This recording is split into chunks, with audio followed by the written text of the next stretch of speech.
গতকাল দুপুর ২টার সময় পশ্চিম আড়িওয়ালের বাসিন্দা লিটন ফকিরের গাড়িটি কুর্মিরা গ্রাম থেকে চুরি হয়ে যায়। ২৩ বছরের যুবক মাহিম নামের ছেলেটি এই কাজটি করেছে। তার আইডেন্টি কার্ডের ফটোকপি থেকে জানা যায় তার বাসা মুন্সিগঞ্জ মিরকাদিম পানাম গ্রাম দালান বাড়ি। তার বাবার নাম হচ্ছে মহিউদ্দিন। গতকাল দুপুর ২টার সময় লিটন ফকির আড়িওয়াল মাদ্রাসার রাস্তার পাশে তার গাড়িটি রেখে ছোট একটি গড়ের মধ্যে ঘাস কাটতেছিল। ঘাস কাটাকালীন সময়ে লিটন ফকির খেয়াল করে দেখতে পারে রাস্তার পাশে থাকা তার গাড়িটি রাস্তার মধ্যে আর নেই। হতাশ হয়ে লিটন ফকির রাস্তায় এসে এইদিক ওদিক গাড়িটি খুঁজতে থাকে। ততক্ষণ সময়ের মধ্যে চোর গাড়িটি নিয়ে অনেক দূর চলে যায়। চোর গাড়িটি নিয়ে লিটন ফকিরের এলাকা দিয়ে যাওয়ার সময় ছোট ভাই সোহান খেয়াল করে দেখতে পারে অপরিচিত একজন গাড়িটি চালাচ্ছে। এটা দেখে সোহানের সন্দেহজনক মনে হয়। তারপর সোহান দ্রুত সময়ের মধ্যে অন্য একটি গাড়ি নিয়ে চুরি করা গাড়িটি ফলো করতে থাকে। একটা সময় গিয়ে চোর খেয়াল করে দেখতে পারে তাকে একজন ফলো করতেছে। এইটা দেখে চোর গাড়ির স্পিডটি আরো বাড়িয়ে দেয়।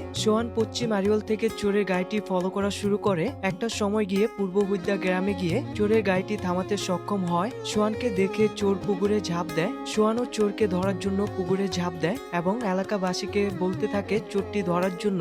একটা সময় গিয়ে এলাকাবাসীর সহযোগিতায় চোরটি ধরতে সক্ষম হয়। তারপর যে এলাকার গাড়িটি চুরি হয় সেই এলাকায় চোরটিকে নিয়ে আসা হয়। তারপর চোরটি বলতে থাকে আমাকে কেউ মারবেন না, যারা আমাকে বলেছে চুরি করার জন্য তাদেরকে আপনাদের কাছে ধরিয়ে দিব, আমাকে আপনারা ছেড়ে দিবেন। এটা বলে চোর সবাইকে নিয়ে যায় বালিগো বাজার। বাকি চোরগুলাকে ধরিয়ে দেওয়ার জন্য বালিগো বাজার সবাইকে নিয়ে যাওয়ার পরে চোর বলে যে এখানে তারা নেই। তারপর সবাইকে চোর নিয়ে যায় যে জায়গা থেকে চোরকে ধরা হয় সেই জায়গায়। ওইখানে যাওয়ার পর চোরের সাথে যে মানুষগুলা যায় একটা সময় চোর তাদের সাথে খারাপ ব্যবহার করতে শুরু করে। তারপর ওইখান থেকে চোরকে ধরে আবারও এলাকায় নিয়ে আসা হয়। এলাকায় নিয়ে আসার পর চোরকে চেক করা হয়। চোরের মানিব্যাগে পাওয়া যায় মাদক সেবন করার জিনিসপত্র এবং তার আইডেন্টি কার্ডের ফটোকপি পাওয়া যায়। চোরের ফোনে আরেকজন চোর ফোন দিয়ে বলতেছে যে আমি আইনের লোক, চোরটিকে ছেড়ে দেওয়ার জন্য।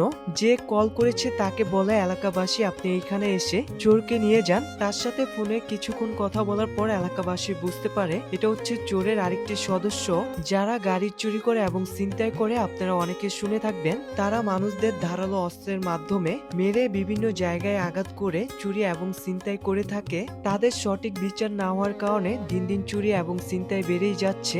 যতদিন পর্যন্ত তাদের সঠিক বিচার না করা হবে ততদিন পর্যন্ত চুরি ছিনতাই কখনো কমবে না। দেশের সরকারের কাছে একটাই অনুরোধ থাকবে যারা এই ধরনের কাজ করে তাদের যেন কঠোর বিচার করা হয়। ভিডিওটি দেখার পর অনেকে বলতে পারেন যে তাকে এইভাবে মারা ঠিক হয়নি। আমার কাছে মনে হয় চোর যে কাজটি করেছে সেই তুলনায় তাকে কমই মারা হয়েছে।